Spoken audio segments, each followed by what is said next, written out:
A long time ago, I found a video on YouTube that was one of the reasons I got interested in value investing. The video was a lecture of Peter Lynch. And today I want to go through the most important takeaways that really changed the way I look at the stock market. And I hope that the ideas that Peter Lynch is talking about will also help you on your journey as an investor. But first, who is Peter Lynch? Well, he is an American investor, and as a manager of Magellan funds at Fidelity Investments between 1977 and 1990, Lynch averaged a 29.2% annual return, consistently more than double the S&P 500 stock market index. During his 13 years at Magellan, assets under management increased from $18 million to $14 billion.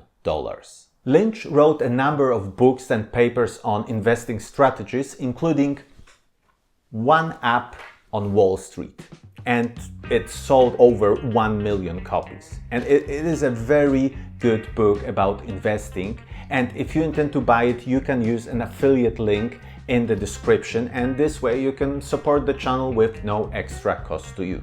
Or you can press the like button and subscribe, and that is also a great help. But back to Peter Lynch. I really like the fact that he was also a great investor for his family. He invested a total of $3,750 in his wife's retirement plan, and through the years they withdrawn $3 million for personal expenses, and when his wife passed away in 2014, the account was worth $8 million. So $3,750 into 11 million. With the most conservative assumptions, the rate of return would have been around 22%. And I think that shows that the man knows a thing or two about investing and compounding. During the lecture for National Press Club in 1994, Peter Lynch made some great points about investing and about the stock market. So let's go through the most important ones. The single most important thing to me in the stock market for anyone is to know what you own. I'm amazed how many people own stocks. They would not be able to tell you why they own it. They couldn't say in a minute or less why they own it. Actually, if you really press them down, they'd say the reason I own this is the sucker's going up. I mean, that's the only reason. That's the only reason they own it. And if you can't explain, I'm serious, you can't explain to a 10-year-old in 2 minutes or less why you own a stock, you shouldn't own it. This is so true. He is basically talking about a circle of competence. And it is extremely important because when the stock is going up, we all feel that we are very smart because the market agrees with us. But when the stock is going down, the market is saying that we are wrong. And to stay invested, we have to have a strong foundation, not just a belief, but a real knowledge that lets us say that we are right about this company and the market is wrong. If we don't know what we own, if we don't understand the business, then we do not have the advantage over the market. Stocks are not lottery tickets. There's a company behind every stock. If a company does well, the stock does well. It's not that complicated. People get too carried away. And first of all, they try and predict the stock market. That is a total waste of time. No one can predict the stock market. They try to predict interest rates. I mean, if anybody would predict interest rates right 3 times in a row, they'd be a billionaire. Considering there's not that many billionaires on the planet, it's very, I had logic, so I had a syllogism and studied these when I was at Boston College.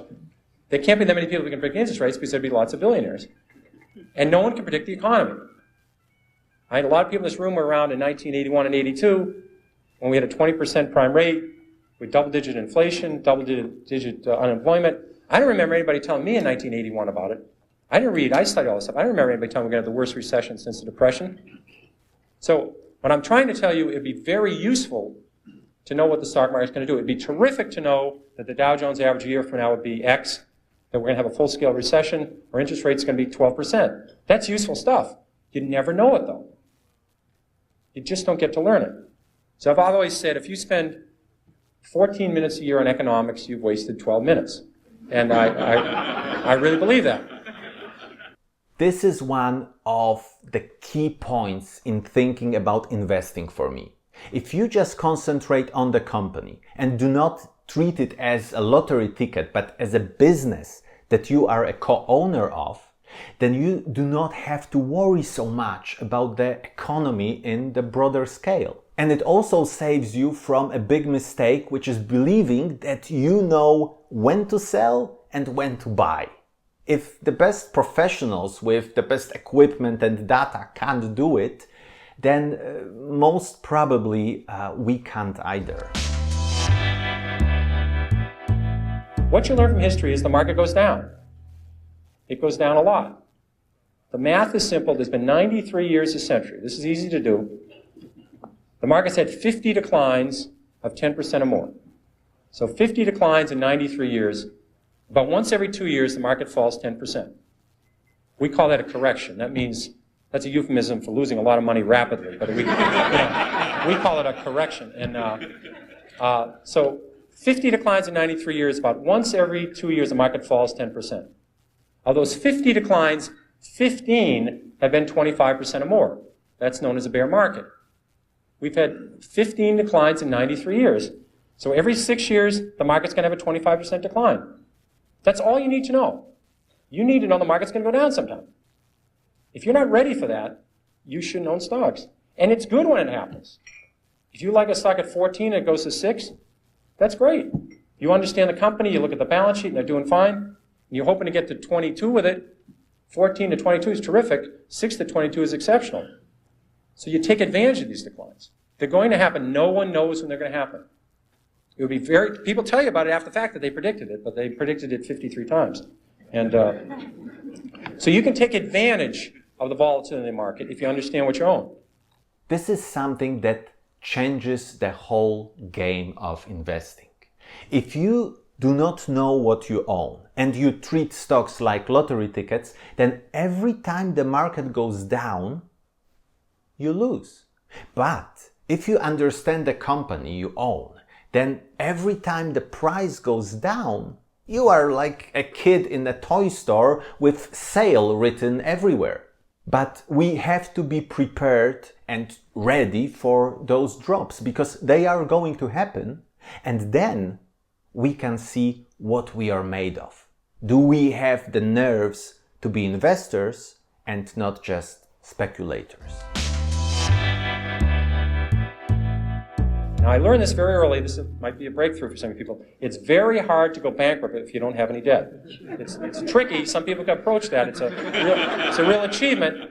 But they had no debt, and the whole company at 3 was selling at about $75 million.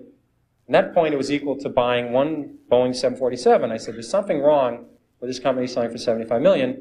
I was a little premature at 16, but I said, everything's fine, and eventually this will work out. And what they did is they gave away all their shares to their shareholders. They passed out shares in Kaiser Cement, they passed out shares in Kaiser Aluminum, they passed out their public shares in Kaiser Steel. They sold all the other businesses, and you get about $50 a share. But if you didn't understand the company, if you're just buying on the fact the stock had gone from 26 to 16, and then it went to 10, what would you do when it went to 9? What would you do when it went to 8? What would you do when it went to 7? This is the problem that people have, is they sell stocks because they didn't know why they bought it, then it went down, and they don't know what to do now. Do you flip a coin? Do you walk around the block? What do you do? This is one of the reasons I always check the debt of the companies when I analyze them on this channel. If we have a company with no debt or with a debt that they can pay in a matter of months, then we know that it is a much safer investment than with a fast-growing company that has a ton of debt. And the other thing that Peter Lynch talks about in this clip is again the emphasis on understanding the business we own. And he comes back to that a lot in his speech. So it is obvious that knowing what you own is the most important lesson he wants us to learn.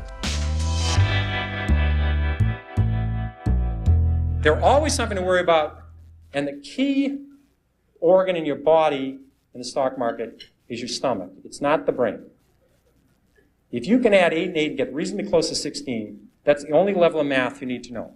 You don't know to need the area under the curve. Remember that quadratic equation and an integral calculus and the area under the curve? I mean, whoever kid was under the damn curve? I mean, but you had to study this. You don't need this in the stock market. So all you have to know is you're going to see it's always going to be scary. There's going to be always something to worry about.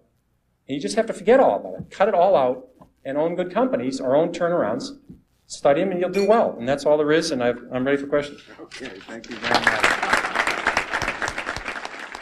I think it is a very important remark at the end of his lecture, that we have to analyze the company, we have to understand it, but at the end of the day, it is about our nerves that have to be controlled, so that we would not make a silly decision because of fear or because of greed. If we just remember these few fundamentals, then we already have an advantage. Okay, that's it for today. I hope you found this video inspiring and informative, and if so, then please consider pressing the like button and subscribing to the channel if you haven't already. Thanks for watching and see you in the next one. Bye bye!